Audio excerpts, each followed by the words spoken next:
Amanda, Harry, Audrey, and Russ. This is My 9 News. Now to the immigration showdown in Arizona. The federal government has filed a lawsuit to block the nation's toughest immigration crackdown.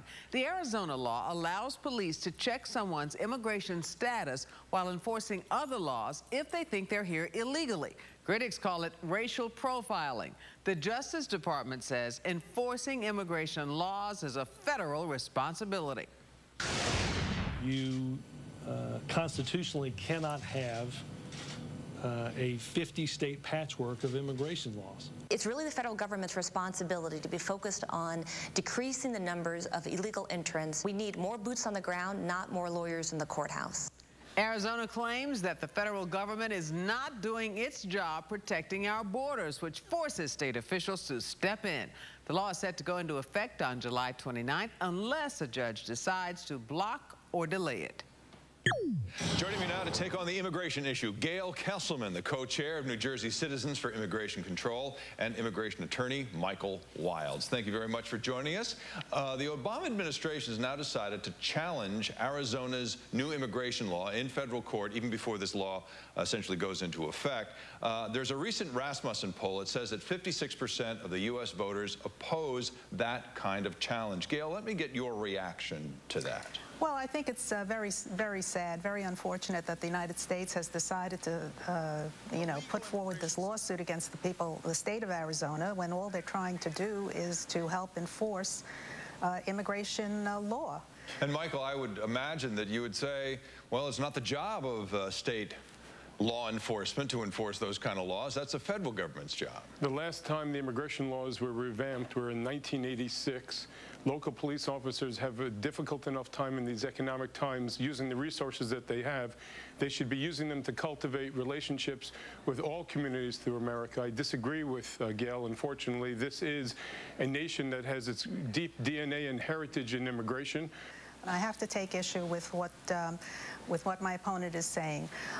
We have a history from 1980 to 2000. We have a huge influx of workers. The increase of 10% of workers from that influx of illegal immigrants during that 20-year decade.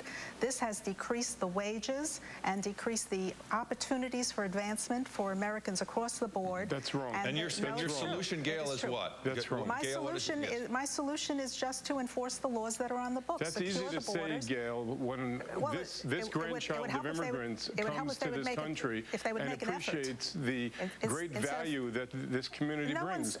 One thing that you have to face, and this is a fact, and we don't have enough handcuffs and airplanes to remove these individuals. We have 7,000 ICE agents. Wait a minute. No one is talking about ports of entry to this country. Just a minute. Let me just jump in, Michael. No one is talking about Michael, let me just jump in here. No one is talking about deporting millions of people. Then what's the solution? If jobs are made available to American citizens and legal residents only, the magnet that draws people from other countries to work here, to come here illegally and work here, but the unions disagree with you. The unions disagree with you. They swear by employment of immigrants in hotels, in restaurants. Overwhelmingly agree with me. The American people are being fed xenophobic fear-mongering so that every foreigner with an accent appears to be a criminal. When people run out of rational arguments, hang on, guys, hang on. One at a time, please. When people run out of rational arguments, they start throwing around these terms of xenophobia and racism and so forth. Here right Absolutely not. That's not true. I can tell you. Are you telling me that in Arizona, Gayle, that it's appropriate to respond to anybody who looks or sounds different? That's what America is? That your grandparents who hailed from another country as mine would approve of that kind of carding, of inspecting people's documents on the street? No, this is absolute nonsense. That's what's happening. You are making it sound. That's what Phoenix, Arizona, and other Michael, hang on. The Arizona statute allows police to check the immigration status of people in the course of their normal police activities. Just before we run out of time tonight, Michael Bloomberg has been joined by various business leaders, including News Corp's Rupert Murdoch. This is called a new initiative for dealing with immigration.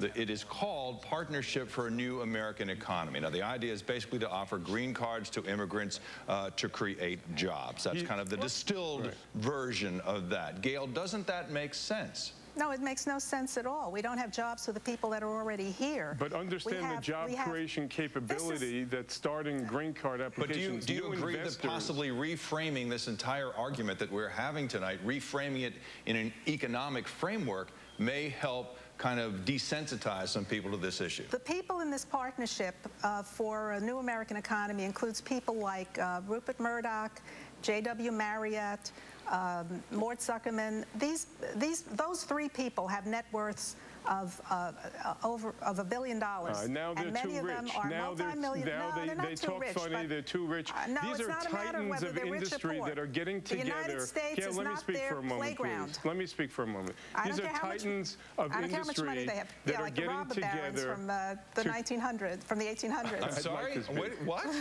Like the robber barons from the 1800s. No, wait a minute. You're comparing these businessmen to robber barons, Gayle? I think that's a little outlandish, don't you? No, I think that just because, I don't care how much money they have, the United States is not their private playground. The American people still have some say, and they have a right to say that we want our borders secured, we want immigration laws. You're going back to the flag and the border secured. This American, this former mayor, this former federal prosecutor wants a safe border and wants to make sure that we shore up. We don't know where students and clerics and diplomats are, and we need to change our immigration laws. But let's not underestimate the vitality and the vibrancy that immigration and diversity brings to this community.